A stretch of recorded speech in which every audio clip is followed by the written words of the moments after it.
He took my baby. 100 bikers took over the road. Minutes later, the scream split the night like breaking glass. A young mother stood at the edge of a fluorescent-lit gas station, her arms reaching forward into the dark, empty, trembling, desperate. The taillights of a black sedan burned into the distance, disappearing into the rural highway beyond the edge of town. Inside that car was her 9-month-old son. Behind the wheel was a man who had already broken every promise he'd ever made to her.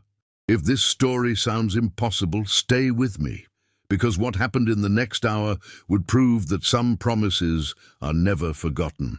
She had come to the gas station to meet him for a supervised exchange, a neutral ground where he was supposed to see his son for 2 hours before returning him safely. But the moment she handed the baby through the car window, he locked the doors. She screamed. She pounded on the glass. And then he drove. Now she stood frozen beneath the cold buzz of the station lights, her voice raw, her body shaking. A cashier dialed 911. A trucker tried to comfort her. But the road was empty. The police were 20 minutes out, and every second that passed felt like a lifetime slipping through her fingers. That's when the rumble began. At the far end of the lot, a convoy of motorcycles idled near the diesel pumps. 12 riders in worn leather, their bikes gleaming under the harsh lights. They had stopped to refuel on their way back from a memorial ride, a gathering held every year to honor a brother they'd lost. They were tired. They were quiet. They were ready to go home. But then they heard her scream. The lead rider, a man in his mid-50s with silver stubble and a patch that read "Road Captain" stitched across his vest, turned his head. His name was Garrett Cole, and he had spent 30 years riding these highways with men who understood one unspoken rule. You don't turn your back on someone in trouble. He cut his engine, walked over, and listened. Garrett Cole had seen a lot of things on the road. He'd pulled over for stranded motorists in thunderstorms, helped tow broken-down trucks out of ditches, and once escorted a dying veteran 300 miles to see his daughter one last time. But the look in this woman's eyes, that was something else entirely. "He took my baby," she said, her voice cracking. He took him and drove off."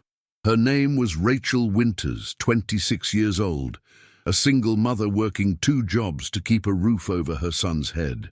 She had left an abusive marriage 8 months ago, fought for custody in a system that moved slower than justice ever should, and finally been granted sole guardianship 3 weeks prior. Tonight was supposed to be the first supervised visit, a chance for her ex-husband Derek to prove he could be trusted. Instead, he had stolen their child. Garrett didn't ask questions. He didn't need to. He could see it in her face, the terror, the helplessness, the way her hands kept reaching out into the empty air as if she could still pull her son back. He turned to the other riders, gave a single nod, and pulled out his phone. "How long ago?" he asked. 3 minutes, maybe 4. "What kind of car?" "Black Dodge Charger, tinted windows, plate number?" Her voice broke. She fumbled for her phone, hands shaking so badly she could barely hold it. Garrett gently took the phone from her, read the plate number aloud, and made the first call. It rang twice. "Turk, it's Garrett. I need every chapter within 50 miles. Now." On the other end, Marcus Turk Henderson, president of the Iron Ridge Motorcycle Club, didn't hesitate. "What's the situation?" "Abduction. Infant. Black Charger heading north on Route 9. We're rolling in 2 minutes." "I'll make the calls." The line went dead. Garrett turned back to Rachel. "We're going to find him." She looked at him, at this stranger in a leather vest with grease under his nails and scars on his knuckles. And she believed him, because in that moment she had no one else. Where were you the last time someone needed you? Drop your city and state in the comments. Within 60 seconds, Garrett's phone lit up. Text messages flooded in from riders across 3 counties, men and women who had been eating dinner, watching television, putting their kids to bed. The message was simple: child taken, Route 9 north, all hands. No one asked for details, no one hesitated. By the time Garrett climbed back onto his bike, 11 other engines roared to life behind him. Rachel stood in the center of the parking lot, clutching her phone, tears streaming down her face as she watched them pull out onto the highway, a single file of headlights cutting through the darkness like a steel spine. But that was just the beginning. 10 miles south, at a roadside diner, 8 members of the Blackwater Riders received the call. They threw cash on the table, left their food untouched, and fired up their machines. 15 miles east, at a motorcycle repair shop, 6 mechanics wiped the oil off their hands, locked the doors, and joined the convoy. 20 miles west, at a veterans hall, 14 former soldiers, men who had once ridden together through deserts half a world away, mounted their bikes and rolled out into the night. The calls kept spreading, brother to brother, chapter to chapter, club to club. Within 20 minutes, over 60 motorcycles were converging on Route 9, forming a moving wall of chrome and leather that stretched across 2 lanes. They rode in formation, tight, disciplined, relentless, no sirens, no flashing lights, just the deep, unified growl of engines that sounded like rolling thunder, and still, more were coming. Garrett led the pack, his jaw set, his eyes locked on the road ahead.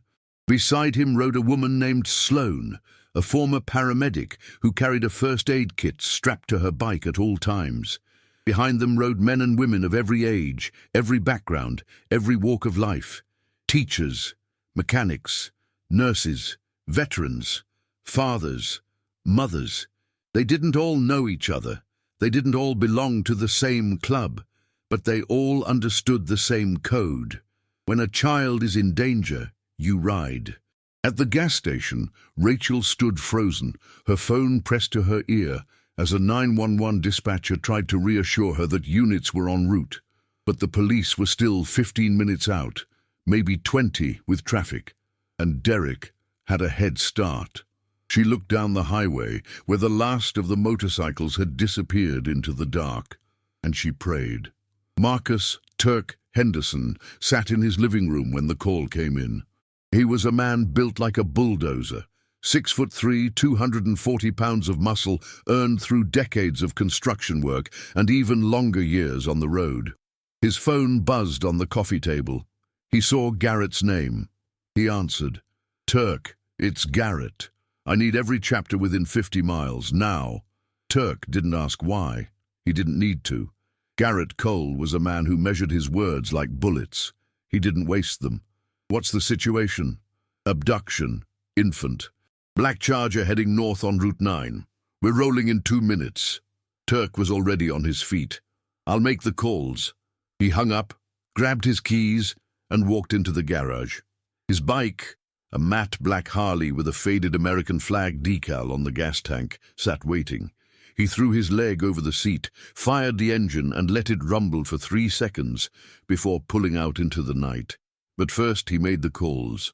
The first went to Clayton Reaper Hayes, Vice President of the Devil's Ridge, Chapter 40 miles west. Reaper picked up on the first ring. "Talk to me. 9-month-old boy, taken by his father. Route 9 heading north. We're mobilizing. How many do you need?" "Everyone.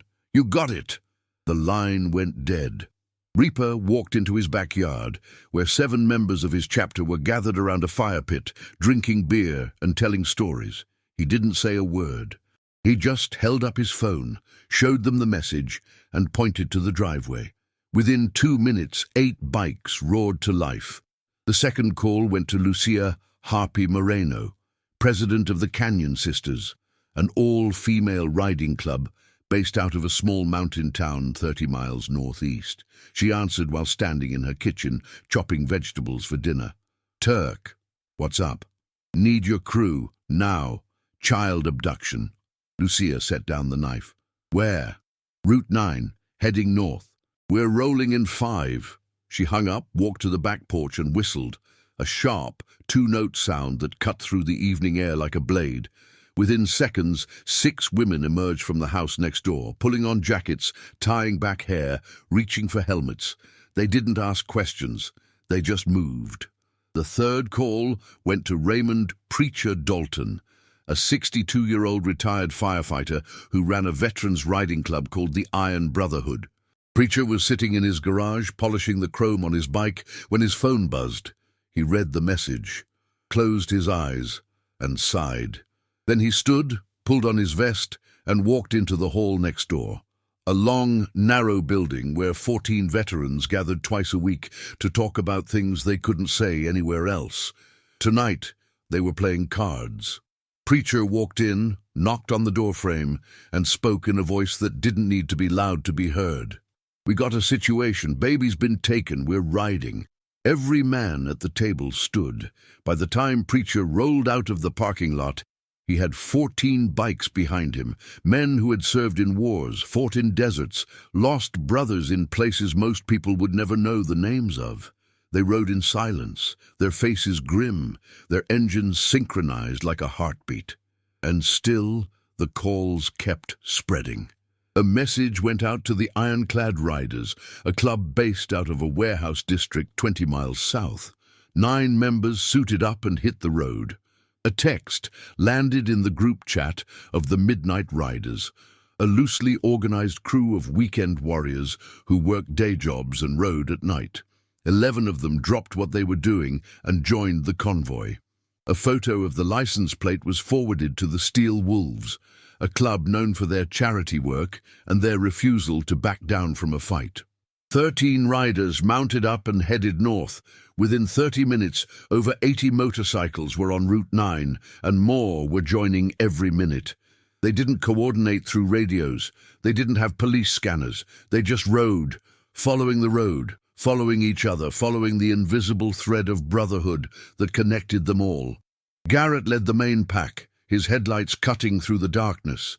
Behind him, the convoy stretched for nearly half a mile, a river of steel and leather flowing through the night. Cars pulled over as they passed. Drivers stared. Some took out their phones and filmed. Others just watched in silence, unsure of what they were witnessing. At the gas station, Rachel stood with her phone pressed to her ear, listening to the 911 dispatcher repeat the same scripted reassurances. But her eyes were locked on the horizon, where the distant rumble of engines still echoed in the air. She didn't know their names. She didn't know where they came from. But she knew one thing. They were out there, riding for her son, and they weren't going to stop. Derek Winters gripped the steering wheel with both hands, his knuckles white, his jaw clenched so tight his teeth ached. In the back seat, strapped into a car seat he'd bought 3 days ago, his 9-month-old son whimpered softly. He didn't look back. Derek told himself he was doing the right thing. He told himself that Rachel had poisoned the courts against him, that the restraining order was a lie, that he was the victim in all of this. He told himself that a father had a right to his son, no matter what any judge said. But deep down, in a place he refused to acknowledge, he knew the truth. He had lost custody because he'd shown up drunk to a hearing. He'd lost visitation because he'd violated the terms of his probation. He'd lost everything because he couldn't stop blaming everyone else for the choices he'd made. And tonight, he'd made the worst choice of all. The plan, if it could even be called that, was simple. Drive to his brother's house in the next state, lay low for a few days, and figure out the rest later. Maybe hire a lawyer, maybe disappear entirely. He hadn't thought that far ahead. All he knew was that he couldn't let Rachel win. He pressed the gas pedal harder, pushing the Charger up to 70 miles per hour on the 2-lane highway. The road was dark, empty, lined with trees that blurred past like shadows. His headlights carved a tunnel through the night, and for a moment he felt like he could outrun everything. The law, his mistakes, the consequences of what he'd just done. Behind him, the baby's whimpering turned into a cry.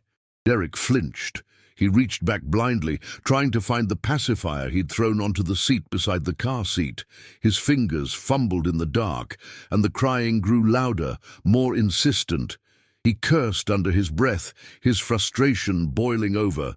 Just stop crying, okay? We're almost there."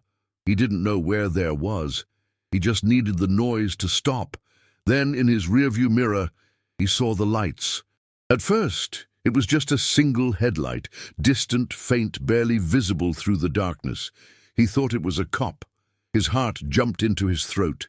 He eased off the gas, checked his speed, and tried to look calm. But then the headlight split into 2, then 4, then 10. Derek's eyes widened. He sat up straighter, his hands tightening on the wheel. The lights were growing brighter, closer, spreading out across both lanes of the highway like a wave. And beneath them, he could hear it, a deep, rolling rumble that seemed to vibrate through the asphalt itself. Motorcycles. A lot of them. Derek's pulse quickened. He told himself it was a coincidence, just a riding club out for a night run. Nothing to do with him. But something in his gut, some primal instinct he couldn't ignore, told him otherwise. He pressed the gas pedal down. The Charger surged forward, the engine roaring as he pushed it up to 80, then 85. The bikes behind him kept pace. Come on, come on! He checked the mirror again. The convoy was closer now, close enough that he could make out individual shapes. Riders hunched low over their handlebars, their headlights cutting through the night like a hunting pack, and they were gaining on him. Derek's mind raced. He considered pulling off onto a side road, doubling back, finding a place to hide. But the roads out here were long and straight, with nowhere to turn, nowhere to run. And even if he found an exit, he had a feeling they would follow. Behind him, the baby screamed louder, his tiny voice raw and desperate. Derek slammed his hand against the steering wheel. "I said stop!" But the crying didn't stop, and neither did the bikes. The convoy had closed the distance now, less than 100 yards behind him, maybe 75. Derek could see them clearly in his mirror. Dozens of motorcycles riding in tight formation, their engines synchronized, their riders moving as one. And then, slowly, deliberately, they began to spread out. 2 bikes moved into the left lane, matching his speed. 2 more pulled up on the right. The rest stayed behind, forming a wall of steel and thunder that boxed him in on 3 sides. Derek's breathing quickened. His chest tightened. He looked left, then right, then back at the road ahead. There was nowhere to go. He was trapped. What would you do in this situation? Comment below. And don't forget to tell us where you're watching from.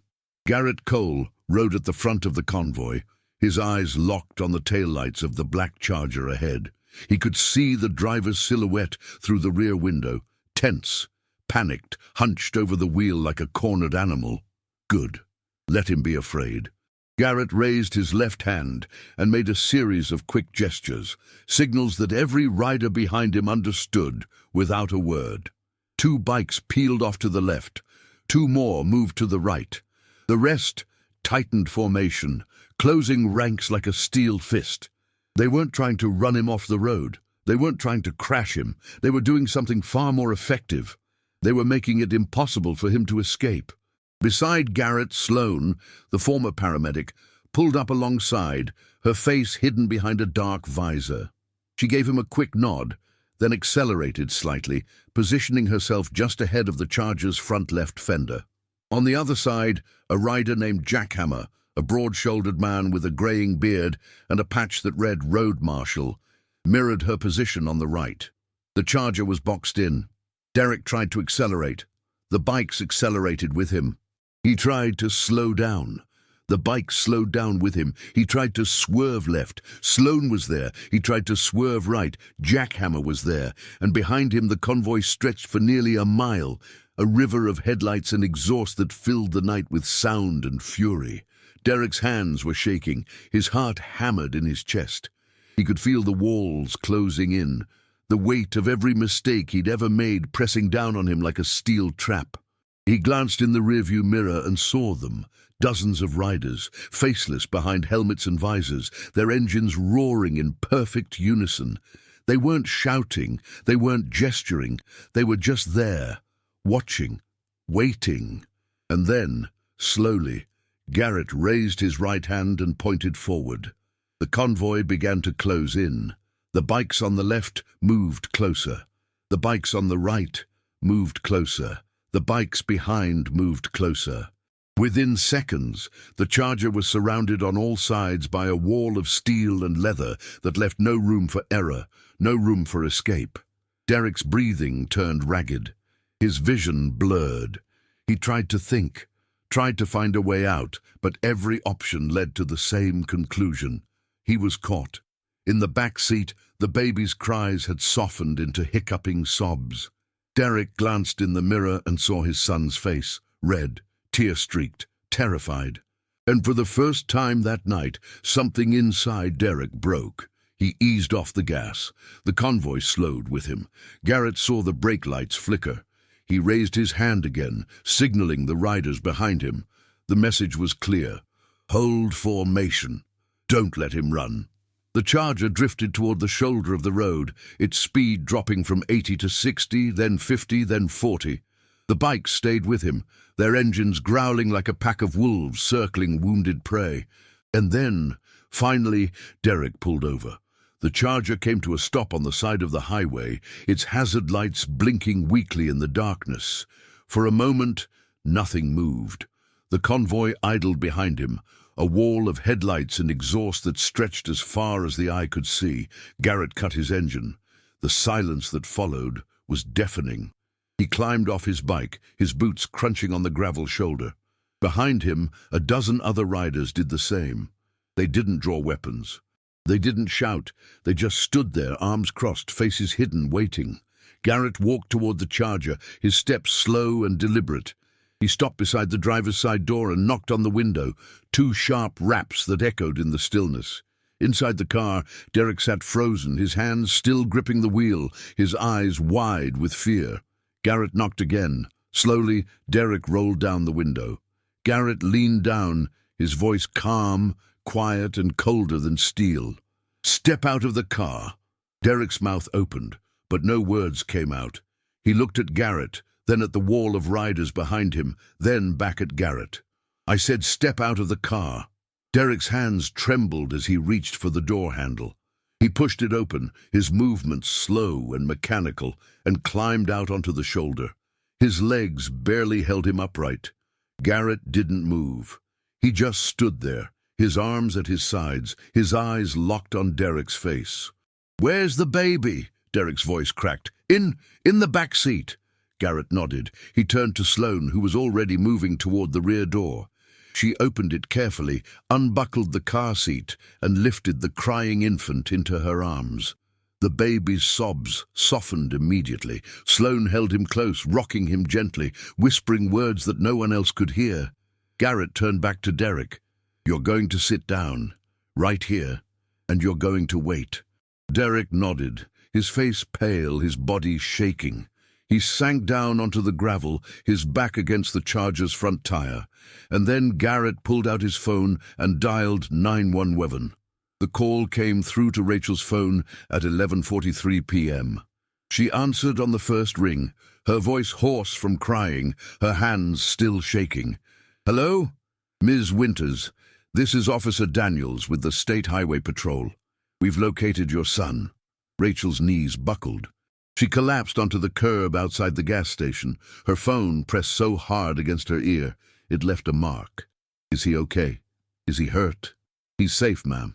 A group of motorcyclists intercepted the vehicle and held the suspect until we arrived. Your son is unharmed." Rachel couldn't speak. She could only sob, deep, gasping sobs that shook her entire body. The cashier who had stayed with her the entire time knelt down beside her, placing a hand on her shoulder. "Where is he?" Rachel finally managed to ask. "They're bringing him to you now." Rachel looked up. In the distance, down the dark stretch of highway, she could see them, a line of headlights moving slowly toward the gas station like a procession of stars. She stood, her legs unsteady, her heart pounding so hard she thought it might burst. The convoy rolled into the parking lot in perfect formation, their engines rumbling low and steady. One by one they pulled into the lot and cut their engines, forming a wide circle around the gas pumps. And then Garrett Cole stepped forward, holding a car seat in both hands. Rachel ran. She didn't think. She didn't hesitate. She just ran. Across the pavement, through the circle of bikes, straight toward the man in the leather vest who held her entire world in his arms. Garrett set the car seat down gently. Rachel dropped to her knees beside it, her hands reaching for her son with a desperation that words could never capture. The baby looked up at her, his face red and puffy from crying, his tiny fists clenched. And then, slowly, he reached out and grabbed her finger. Rachel pulled him out of the seat and held him against her chest, rocking him, sobbing into his hair, whispering his name over and over like a prayer. Behind her, the circle of riders stood in silence. They didn't ask for thanks. They didn't ask for recognition. They just stood there watching, making sure she and her son were safe.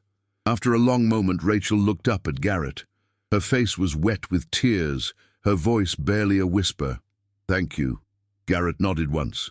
"You don't have to thank us." "Yes, I do." She stood, still holding her son, and looked around at the faces surrounding her, men and women she had never met, who had dropped everything to help a stranger. "You saved him," she said, her voice breaking. "You saved my baby." Sloane stepped forward, her helmet tucked under one arm. "We just did what anyone should have done." But Rachel shook her head. "No, not anyone. Most people would have just watched, or called the police and hoped for the best. But you?" She looked at Garrett again. "You didn't wait. You just came." Garrett's expression didn't change, but something in his eyes softened. "We ride for kids," he said simply. "Always have. Always will." Rachel nodded, tears streaming down her face. She looked down at her son, who had finally stopped crying and was staring up at her with wide, trusting eyes, and then she heard the sirens. 2 state highway patrol cars pulled into the parking lot, their lights flashing red and blue against the night. The officers stepped out, surveyed the scene, and approached Garrett. "You the one who made the call?" one of them asked. Garrett nodded. "Suspects 30 miles north on Route 9 sitting on the shoulder. We left 2 riders with him to make sure he didn't go anywhere." The officer raised an eyebrow. "You left 2 riders with him?" "He's not going anywhere," Garrett said flatly. "Trust me." The officer studied him for a moment, then nodded. "We'll head up there now. You folks did good work tonight." Garrett didn't respond. He just turned and walked back to his bike. One by one, the other riders followed. They didn't linger. They didn't wait for applause. They just mounted their bikes, fired their engines, and prepared to ride back into the night. But before they left, Rachel stepped forward. "Wait!" Garrett paused, his hand on the throttle. Rachel walked over to him, still holding her son. She looked up at him, her eyes red but steady. "I don't even know your name." Garrett smiled, just a little. "Garrett Cole." "Thank you, Garrett." He nodded once more. And then he pulled on his helmet, revved his engine, and rode off into the darkness. The rest of the convoy followed. Rachel stood in the parking lot, watching them disappear, her son safe in her arms, and for the first time in months, she felt like she could breathe. 30 miles north, Derek Winters sat on the side of the highway with his back against the tire of his Charger, his hands resting on his knees, his head bowed. 2 riders stood a few feet away, silent sentinels in leather and denim, their arms crossed, their faces unreadable. Derek hadn't tried to run. He hadn't tried to argue. He had simply sat down and waited, because he knew there was nowhere left to go. The sound of sirens cut through the night. Derek looked up and saw the flashing lights approaching from the south. 2 state highway patrol cars, their strobes painting the trees red and blue. The cars pulled up behind the Charger. 4 officers stepped out, their hands resting near their belts, their eyes sweeping the scene. One of them, a tall woman with silver hair pulled back in a tight bun, approached the 2 riders. "You the ones who called this in?" The taller of the 2 riders nodded. His name was Vic, a former Marine with a scar that ran from his left temple to his jawline. "Suspect's right there. Hasn't moved since we got here." The officer studied Vic for a moment, then glanced at Derek. "Anyone hurt?" "No, ma'am. Baby's safe. Reunited with his mother about 20 minutes ago." The officer nodded slowly. "You 2 can go. We'll take it from here." Vic exchanged a look with the other rider, a wiry man named Bones, who worked as a mechanic during the day and rode at night. They didn't argue. They just turned, climbed onto their bikes, and disappeared into the darkness. The officer walked over to Derek and crouched down beside him. "Derek Winters?" Derek didn't look up. "Yeah." "I'm Officer Santos. You're under arrest for kidnapping, child endangerment, and violation of a custody order. You have the right to remain silent." Derek barely heard the rest. The words washed over him like static, distant and meaningless. He felt the cold metal of the handcuffs around his wrists, felt himself being pulled to his feet, felt the weight of every choice he'd ever made pressing down on him like a stone. As the officers led him toward the patrol car, he glanced back at the Charger, the car he'd bought with money he didn't have, the car he'd driven tonight in a desperate attempt to take back control of a life that had long since slipped through his fingers. And then he was in the back of the cruiser, the door slamming shut behind him, the world outside reduced to flashing lights and the cold silence of a cage. Officer Santos climbed into the driver's seat and pulled out onto the highway, heading south toward the county jail. In the rearview mirror, she could see Derek sitting with his head bowed, his eyes closed, his shoulders slumped. She had seen it before, the moment when someone realizes there's no way out, no second chance, no do-over.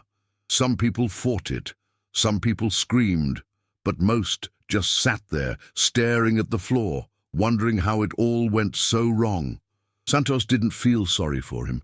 She'd read the file on the way over, the restraining order, the custody battle, the history of missed payments and broken promises. Derek Winters wasn't a victim. He was a man who had made a choice, and now he was going to live with the consequences. But she did wonder about the riders. She had heard about them before, groups of motorcyclists who showed up at the edges of tragedies, who pulled people out of wrecked cars, who escorted funeral processions, who stood guard at the hospital rooms of abused children. They were a strange breed, part vigilante, part guardian angel, part ghost. Most cops didn't know what to make of them. Some saw them as troublemakers. Others saw them as heroes. Santos thought they were a little of both. But tonight, they had saved a child. And that was all that mattered. She glanced in the mirror again. "You got anything to say for yourself?" Derek didn't respond. Santos shrugged. "Didn't think so." The rest of the drive passed in silence. When they reached the county jail, Derek was processed, photographed and placed in a holding cell. He didn't resist. He didn't complain.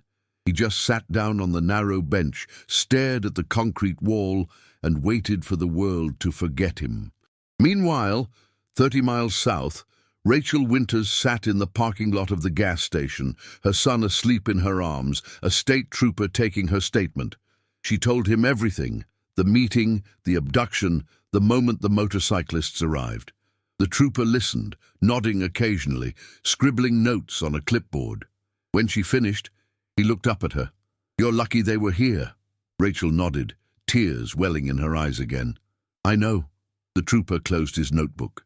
"Your ex-husband's going to jail, probably for a long time, and you'll get full custody. No more visitation, no more meetings. You and your son are safe now." Rachel looked down at the sleeping baby in her arms and felt something she hadn't felt in months. Hope. If this story moved you, hit that like button and let us know in the comments. By the time Garrett Cole pulled into his driveway, it was past 2 in the morning. The house was dark, quiet, the porch light casting a pale glow across the gravel path. He cut the engine, sat there for a moment in the silence, and let the weight of the night settle over him. It had been a long ride, a hard ride. But it had been the right ride. He climbed off the bike, his legs stiff, his back aching. He was getting older, 63 next month.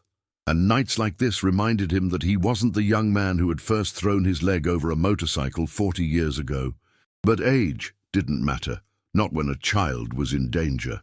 Garrett walked into the house, kicked off his boots, and poured himself a glass of water. He stood at the kitchen window, looking out at the dark stretch of road beyond his property, and thought about Rachel Winters, The way she had held her son, the way her voice had broken when she said thank you. He thought about the convoy, the 100 riders who had dropped everything and hit the road without a second thought. They didn't do it for glory, they didn't do it for recognition, they did it because that's what brothers do. His phone buzzed on the counter. He picked it up and saw a message from Turk. Everyone's home safe. Kids with his mum. Job done. Garrett typed back a single word. Good. He set the phone down and stared at it for a long moment. People outside the riding community didn't always understand. They saw the leather, the patches, the tattoos, and they made assumptions. They thought bikers were criminals, outlaws, troublemakers, and sure, some were, but most weren't. Most were just ordinary people who found something on the open road that they couldn't find anywhere else. A sense of purpose, a sense of belonging, a family that wasn't bound by blood, but by something stronger. Garrett had spent his entire adult life riding.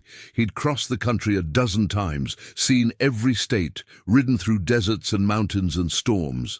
He'd buried brothers, raised money for widows, escorted the bodies of fallen soldiers to their final resting places. And he'd saved lives, not because he was a hero, not because he wanted praise, but because when you see someone in trouble, you don't turn away. You don't wait for someone else to step up, you act. That was the code. That was the brotherhood. Garrett finished his water, rinsed the glass, and headed upstairs. His wife, a woman named Ellen, who had been riding beside him for 30 years, was already asleep. He slipped into bed as quietly as he could, careful not to wake her. But she stirred anyway, rolling over and blinking up at him in the dark. "You okay?" she whispered. "Yeah. I'm okay." "How'd it go?" "We got the kid back." Ellen smiled, her eyes already drifting closed again. "Good. I knew you would."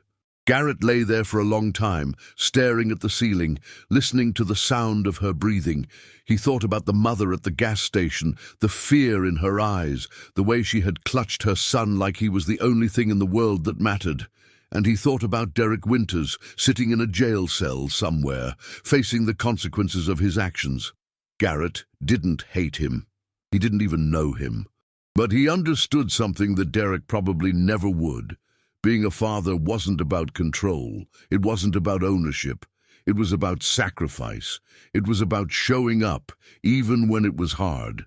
It was about putting someone else first. That was a lesson Garrett had learned a long time ago. He closed his eyes and let sleep take him. 3 days later, Rachel Winters sat in a small office at the county courthouse, signing paperwork that would change her life forever. The judge had ruled quickly. Derek's parental rights were terminated. He would serve 8 years for kidnapping and child endangerment, and Rachel would never have to see him again. She set down the pen and looked at the clerk across the desk. "That's it?" The clerk nodded. "That's it. You're free to go." Rachel stood, her legs unsteady, her heart pounding. She walked out of the courthouse into the bright afternoon sun, her son asleep in a carrier strapped to her chest. She stopped on the steps, closed her eyes, and let the warmth wash over her. She was free. That evening, she drove back to the gas station where it had all happened. She didn't know why. She just felt like she needed to see it again. The place where her world had almost ended and where it had been saved. The station looked the same. Fluorescent lights, diesel pumps, a few cars scattered across the lot. But Rachel saw it differently now. She saw the spot where she had stood, screaming into the night. She saw the place where Garrett Cole had stepped forward and promised to bring her son back. She walked over to the edge of the lot and looked down the highway where the convoy had disappeared into the darkness. And then she heard the rumble. Rachel turned. Coming down the road, moving slowly, was a single motorcycle. It pulled into the station and stopped near the pumps. The rider cut the engine, pulled off his helmet, and looked over at her. It was Garrett. Rachel's breath caught. She walked over to him, her son still asleep against her chest. "Hi," she said quietly. Garrett nodded. "Hi. What are you doing here?" "Just passing through. Thought I'd stop and see how you're doing." Rachel smiled, tears welling in her eyes. "I'm good. Really good." The judge ruled in my favor. Derek's going to jail. My son is safe. Garrett's expression softened. That's good to hear. Rachel hesitated, then reached into her purse and pulled out an envelope. She handed it to him. What's this? Garrett asked. It's not much, but I wanted to give you something. For you and the others. For what you did. Garrett opened the envelope and saw a check inside. A few $100s, probably everything she had. He closed the envelope and handed it back. I can't take this. Please, you saved my son. Garrett shook his head. We didn't do it for money. We did it because it was the right thing to do. Rachel's voice broke. Then what can I do? How can I thank you? Garrett looked at her for a long moment. You don't have to thank me. Just be a good mom. Raise your son right. Teach him to help people when they need it. That's all the thanks I need. Rachel nodded, wiping her eyes. Garrett put his helmet back on, started his bike and gave her one last nod. And then he rode off into the fading light. Rachel stood there watching him go, her son asleep in her arms, and she made a promise to herself, to her son, to the man who had saved them both. She would never forget. Years passed. Rachel Winters rebuilt her life. She finished school, got a better job, moved into a small house with a backyard where her son could play. She didn't forget what happened that night. How could she? But she didn't let it define her either. Her son grew. He learned to walk, to talk, to laugh. And every year, on the anniversary of the night he was taken, Rachel told him the story. She told him about the gas station, the scream, the convoy of motorcycles that appeared out of nowhere. She told him about the man named Garrett Cole, who had promised to bring him home, and who had kept that promise. And she taught him the lesson Garrett had taught her. When someone needs help, you don't wait. You act. By the time her son turned 10, he was already asking questions. Mom, can I meet him? The man who saved me? Rachel smiled. Maybe someday. But she didn't know if she'd ever see Garrett again. Then, one Saturday morning, there was a knock on her door. Rachel opened it and froze. Standing on her porch, holding a small box wrapped in brown paper, was Garrett Cole. He looked older, more grey in his beard, more lines around his eyes, but his expression was the same. Calm, steady, unshakable. Hi, Rachel. Rachel's voice caught. Garrett. Oh my God. How did you... Found your address through a friend. Hope that's okay. Of course. Come in, please. Garrett stepped inside. Rachel's son, now a bright-eyed 10-year-old, stood in the hallway, staring up at the man in the leather vest. Are you... The boy began. Garrett nodded. Yeah, I'm the one. The boy's eyes widened. You saved me. Garrett crouched down, bringing himself to the boy's level. A lot of people saved you that night. I was just one of them. The boy nodded slowly. Thank you. Garrett smiled, just a little. You're welcome. He handed the boy the box. This is for you. The boy tore open the wrapping paper. Inside was a small leather jacket, scaled down to fit a child, with a patch sewn onto the back that read, Iron Promise, Honorary Member. The boy looked up at Garrett, his eyes shining. Really? Really? You're part of the family now. Always will be. The boy slipped on the jacket. It fit perfectly. Rachel stood in the doorway, tears streaming down her face, her hand pressed to her mouth. Garrett stood and turned to her. Wanted to make sure you both knew. If you ever need anything, you call. Doesn't matter when, doesn't matter why. We're always here. Rachel nodded, unable to speak. Garrett gave her one last nod, ruffled the boy's hair, and walked toward the door. But before he left, the boy called out, Garrett! Garrett stopped and turned. When I grow up, I want to ride with you. Garrett smiled, a real smile this time, one that reached his eyes. I'll be waiting. And then he was gone. Rachel and her son stood on the porch, watching as Garrett's motorcycle disappeared down the street. The boy clutched the leather jacket in his hands, his face full of wonder. Rachel knelt down beside him. You know what he taught us. The boy looked at her. What? That family isn't always the people you're born with. Sometimes it's the people who show up when you need them most. The boy nodded, and Rachel pulled him close. Years later, when the boy turned 18, he bought his first motorcycle, and the first place he rode was to a small clubhouse on the edge of town, where a group of riders gathered every Saturday morning. Garrett Cole was there, older now, but still riding, still leading, still living by the code. When the boy pulled up, Garrett looked over and smiled. "Took you long enough?" The boy grinned. "I'm here now." Garrett nodded. "Then let's ride." And together they rode off into the dawn, a promise kept, a family forged, a brotherhood that would never end. Thank you for watching this story. If it moved you, please hit that subscribe button and share this with someone who needs to hear it. Stories like this remind us that heroes don't always wear badges. Sometimes they wear leather and ride into the night when no one else will. See you in the next one.